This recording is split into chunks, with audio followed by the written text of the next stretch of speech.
Analysts of the Institute for the Study of War state that the defenders of Ukraine quickly recaptured almost the entire territory of the Kharkiv region. Source: Institute for the Study of War. Ukrainian troops inflicted a major operational defeat on Russia, recapturing almost the entire Kharkiv region in a swift counteroffensive. The Russian Ministry of Defense has confirmed that Russian troops are withdrawing from positions throughout the Kharkiv region, except for the eastern part.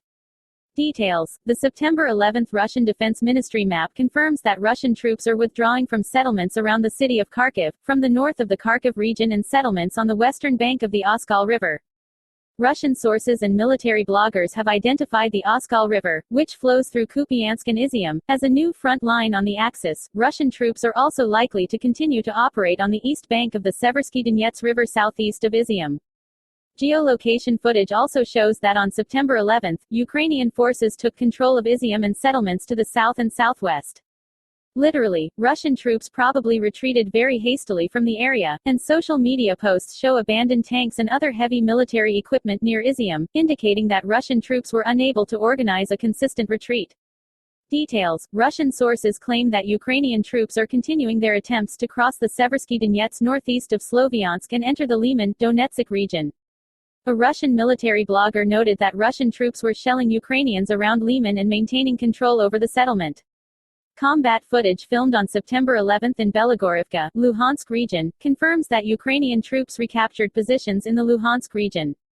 The Ukrainian military in the footage appears to be hiding from artillery strikes, which indicates that Russian troops are now shelling positions in Belogorivka, notes ISW.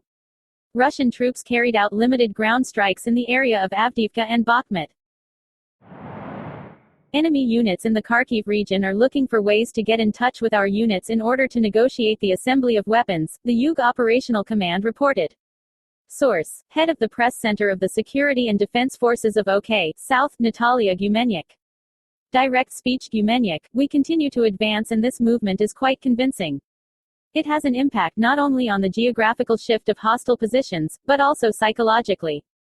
Enemy units, starting reformatting, are looking for ways to get in touch with our units in order to conduct so-called negotiations on the possibility of assembling weapons and moving under the auspices of international humanitarian law.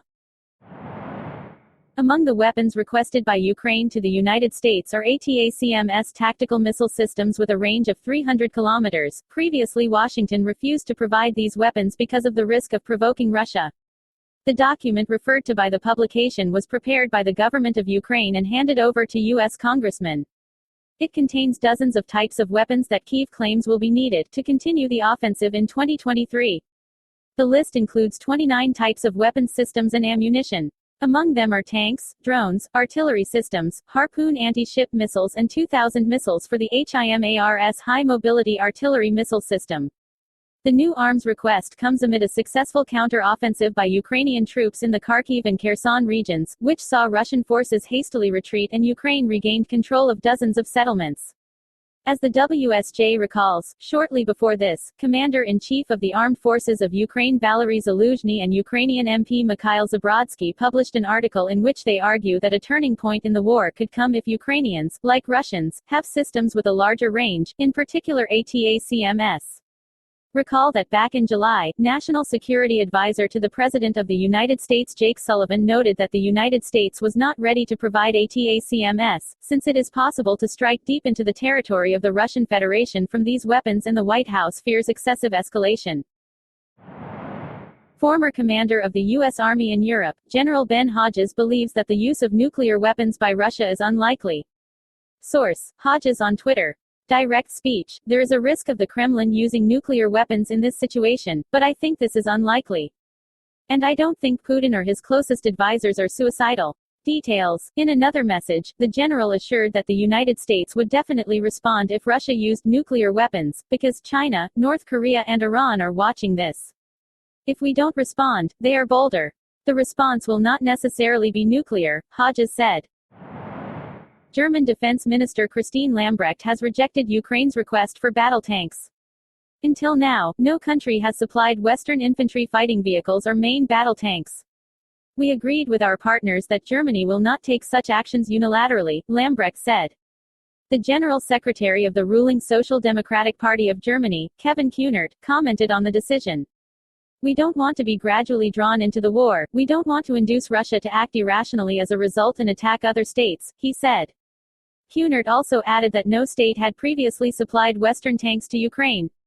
However, he stressed that he supports circular exchanges, that is, when battle tanks are transferred to the Eastern European countries of NATO, and they, in turn, give Soviet tanks to Ukraine. On September 12, information appeared that some parties in the Bundestag demanded from the German government to strengthen support for Ukraine with weapons.